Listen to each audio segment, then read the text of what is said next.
First story is titled, Am I the a-hole for saying how I'd choose my adoptive family over my biological one any day? When I was born, my biological family gave me up for adoption as they had no desire to be a mother and a father to me. I don't have any memory of them. And even though I've never met them in person or got to know them, I've still despised them for giving me up so easily. I grew up in an orphanage, and the children there would constantly harass and ridicule me, and it wasn't very pleasant. It took a while to find an adoptive family for me, as most people in my country prefer adopting newborn children instead of a grown-up.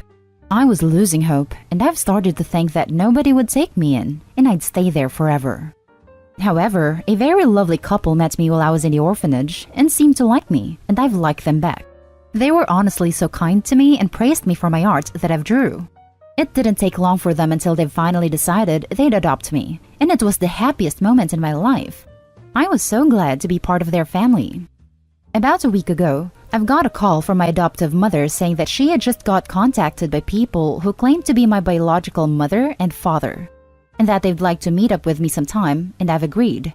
Once I've met up with them, we're talking about general stuff, but then it began to turn really awkward as they were ignoring some personal questions I've asked them. Later, they started speaking about my adoptive family. They said how they've seemed like boring people and asked me how I could even stand to be in the same room as them for a minute. My biological mother criticized the way my adoptive mother dressed, and my biological father said how my adoptive father seemed like someone I'd be ashamed to be related to, and that I'm lucky I'm actually not. The second they've said that, I've lost it. I told them that I'd choose my adoptive family over them any day and that they were cruel and horrible people who do not have the authority to say anything about them because they were the people who saw me as a burden and got rid of me. My biological mother was crying and my biological father was silent, but I couldn't care less. I put on my jacket, got out of the shop and called my adoptive father to come get me. I think I'm in the right here, but a part of me is saying that I'm the a-hole in this situation. So Reddit, am I the a-hole? Now for the top comments. Not an a-hole. They should be grateful that you are loved and taken care of. Not an a-hole. They're complaining about the pettiest of things. OP's adoptive family were there in his life when he needed them. His bio parents came in when the hard work had been done and have the hall to be insulting. He made the right decision. Not an a-hole. They decided after abandoning you they get the right to ask to meet you, ignore your questions, and insult the people who have cared for you? Screw your bio parents. They're actually the worst. They were given an opportunity to reconnect with you and they spat on it by insulting your real parents. You did the right thing putting them in their place. Not the a-hole, not even a little bit. Your birth parents, however, are absolutely the a-holes. Insulting your adoptive, real supportive parents was a manipulative power move and in no way acceptable. Good for you for standing up for them. You're a damn good person. Not an a-hole. People give children up for lots of reasons, and I wouldn't fault them for choosing to give you up when they couldn't take care of you themselves. But your bio parents get no sympathy from me. Not because they gave you up, but because of how they spoke about the people who took you in. Now for the next story. Am I the a-hole for threatening a restraining order against my daughter's mother? Okay, so some background information. My 23 male, daughter's mother, 22 female, let's call her Emily, got pregnant when she was 16, I was 17. Emily was very against abortion, so despite me telling her I was not ready to be a father, she was adamant to keep it and give it up for adoption, which is also what her parents, who were furious at me, wanted her to do. I was not okay with this at all. Having grown up in the foster system myself, I did not want my kid to go through the same thing.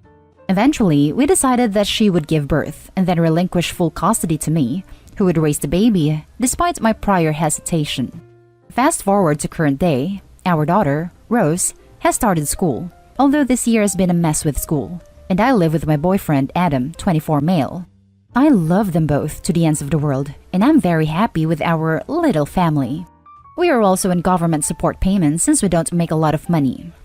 Now on to the actual issue. A couple of months ago, I received a Facebook message from Emily. She said she wanted to check in and see how Rose was doing. I found this a bit odd, since she hadn't shown any interest in her at all, but I obliged and told her that she was doing well and was happy. She then started sending me more messages over the next few weeks asking questions about Rose, like where she went to school, how she behaved, etc. I didn't tell her the school she attends, since I was starting to get suspicious that she had an ulterior motive, and my suspicions were confirmed when she asked to come visit her. I said no, because I felt that Emily didn't truly care about Rose, and I don't trust her around my kid. I had already decided that if Rose wanted to meet her when she was old enough, that would be fine, but not when she was so young. Anyway, Emily got really angry when I said no, saying that it was her child and she had a right to see her. She started saying that I was a horrible father, abusive, and that I was forcing our daughter to only have male paternal figures and that it would damage her. I eventually blocked her, but that only made it worse when 2 days ago, she showed up at our unit, unannounced, and demanded to be let in and see Rose. I wasn't home, but Adam was there with our daughter, and he told her to leave or he would call the cops. When he told me what happened, I was freaked out, since I don't know how she found our address, and I feel really anxious. Emily then sent me more messages from a new Facebook account, and I told her that if she didn't stop, I would seek a restraining order against her. This is where I'm wondering if I'm overreacting about this whole issue. My boyfriend agrees with me and so does his family, but some of our friends are saying that I'm just being paranoid, and that it's just my anxiety and that threatening her with a restraining order is too harsh. But I don't understand why Emily is so interested all of a sudden, and it makes me uneasy. Am I the a-hole? Now for the top comments. Not the a-hole. Why now? Because 5 years old are way less work than infants/toddlers. She isn't interested in being a parent, because if she were, she'd be taking the legal route. She wants to get involved now for the fun stuff. Her behavior appears unstable and you have a family to protect. Get the restraining order. Exactly this. There is a reason she isn't going through the legal system. She wants to be in the daughter's life for the fun parts and then give her back when things get hard. She doesn't want the law saying she's responsible for taking care of this child. Not the a-hole. Not the a-hole. Protect you and your family. Someone who wants a healthy relationship doesn't go about it in such an unhealthy way. She found your address without you giving it to her. To me, that's grounds enough to start the legal process of getting a restraining order. Make sure all legal paperwork regarding custody is in order, though. If the two of you didn't legally fill out the paperwork when Rose was born, it may give Emily more of a leg to stand on. Good luck, Opie. Not the a-hole. Threatening a restraining order is not too harsh. Actually, getting a restraining order is not too harsh either. You were not paranoid. She actually showed up at your house. It was fine for her to check in her daughter's health and see how she was doing, even ask if she could meet her. It was also fine for you to decline. She gave up her parental rights. You were on exactly the right track. When your daughter is old enough and wants to meet her mother, a meeting can be arranged then. Get the restraining order immediately. If you haven't already, save every message and communication you guys have had since you first reached out. The next story is titled, Am I the a-hole for not wanting to pay an exact replacement for something I broke again? Hello. I, male 20, feel justified in my response, but my dad does not.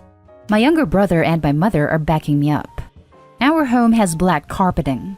It is very difficult to see black items on it, and that has always been the case. My father's glasses are black. He has an awful habit of leaving them on the ground, where they are frequently stepped on. I've broken them 5 times already. My mother 3 times. My brother about 7 or 8. My father a couple of times. They've also been broken by a friend of mine who came to visit, and once one of my brother's friends. They're always on the ground.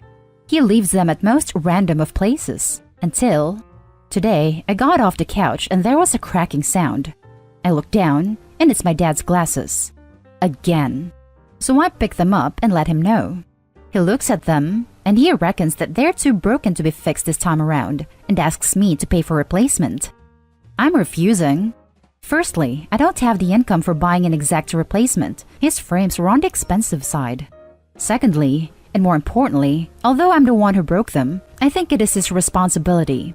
At some point, to me, if your glasses keep getting broken because you leave them on the ground, the solution isn't to bill. The solution is to stop leaving them on the ground. Like there was a week where they were broken every other day. My reasoning is probably a-hole, because ultimately, at the end of the day, I am the one who broke them, and my dad sure thinks so. So, Reddit, Am I the a-hole? Should I suck it up and just get him the glasses? Edit. Hey, I appreciate all the responses, but please stop implying my dad's being malicious or our family dynamic is unhealthy. It's not. I know him. Now for the top comments. Not the a-hole. The ground is meant to be stepped on. If you put your things on the floor, in a place where it's hard to see even when people know that you have a habit of doing so, you are condemning your stuff to be stepped on. The biggest piece of evidence that Opie is not an a-hole is that his glasses have been broken 10 plus times by 3 plus different people. If it was just Opie once or twice, that's one thing, but the father really needs to get his stuff together in his case. Nope, not the a-hole. Nuclear option, get yourself a nice pair of thick sole house slippers. Then start scattering black Legos on the carpet. Maybe then he'll get the hint about how hard it is to see stuff on the carpet. Other less nuclear option, every time you enter the room, ask your dad if his glasses are on his face. If not, drop down on your knees and crawl across the ground looking for them. Once you find them, loudly proclaim, "Got it." Then hand them to him and tell him how lucky he is to have a great child like you who looks after him when he's careless. Not the a-hole. I don't care what color your carpeting is. You do not leave glasses on the ground. Your dad is refusing to take responsibility for his mistake, and that's his problem, not yours. Seriously, I get anxious leaving my glasses anywhere other than my face or their case. I can't imagine just casually leaving them on the floor. If someone doesn't step on them, one of my cats will sit on them. And now for the last story. Am I the a-hole for telling my parents that while I appreciate my hand-me-downs, I would really like some new clothes for once? I'm 16 female, the youngest of 10, 36 female, 34 female, 31 male, 30 female, 29 female, 27 female, 24 male, 24 female, 23 male. My parents had me when they were in their late 40s, thinking it wouldn't happen, but whoops. My parents have been saving clothes for when my siblings started having kids. But since I happened, I got most of them. Every piece of clothing I've ever been given off my parents and most family members, since they have 4 plus kids each, Mom was one of 8 and Dad was one of 17, give me hand-me-downs too. The only thing that's ever bought new for me is underwear and shoes. I've not gotten brand new clothes in nearly 2 years now. I'm an awful lot smaller than all of my siblings and most of my family members, 4'9" and a UK size 4, so I normally fit in clothes they would have at 10 or 11, so I get them instead of clothes I'd actually like to wear. I was speaking to some of my siblings about this pre-lockdown, and they all said they never got as many hand-me-downs as I do. I just kind of assume since my parents are old, despite being quite well off, are tired of clothes shopping business, so they just give me old clothes instead. On Monday, my mom handed me a bag of clothes and said to go through it and see what I liked. I asked her if when retail shops are open again, could we go shopping for a few bits that I would really like and would be age appropriate? She asked what was wrong with hand-me-downs, and I said that while I appreciate them, I would like new clothes that are just mine. She didn't say anything after that, but she looked kind of annoyed. She's been kind of quiet since then. I'm starting to think that maybe I came across as entitled or bratty. Am I the a-hole? Not the a-hole. Just wow. You're a teenager, of course you'd want the latest clothes. Clothes now aren't that pricey. Go to Zara and H&M. Honestly, just ask you can just online shop with her. What is wrong with your mother? If you want kids, be willing to pay for them in all ways. In my country, they love to open shops and restaurants of international brands and make them more luxurious. For this reason, this comment hurts my soul, because Zara is really expensive here. Not the a-hole. My god, did they not have TV for entertainment? If you said it like you wrote it, you didn't come off as entitled or bratty. Seriously, it sounded like a reasonable request that was respectfully worded. Not the a-hole. You're 16, and you deserve to dress like one. There's nothing wrong with hand-me-downs, but if they're really expecting you to wear children's clothes just because you fit them, they're being ridiculously stingy, and honestly kind of rude.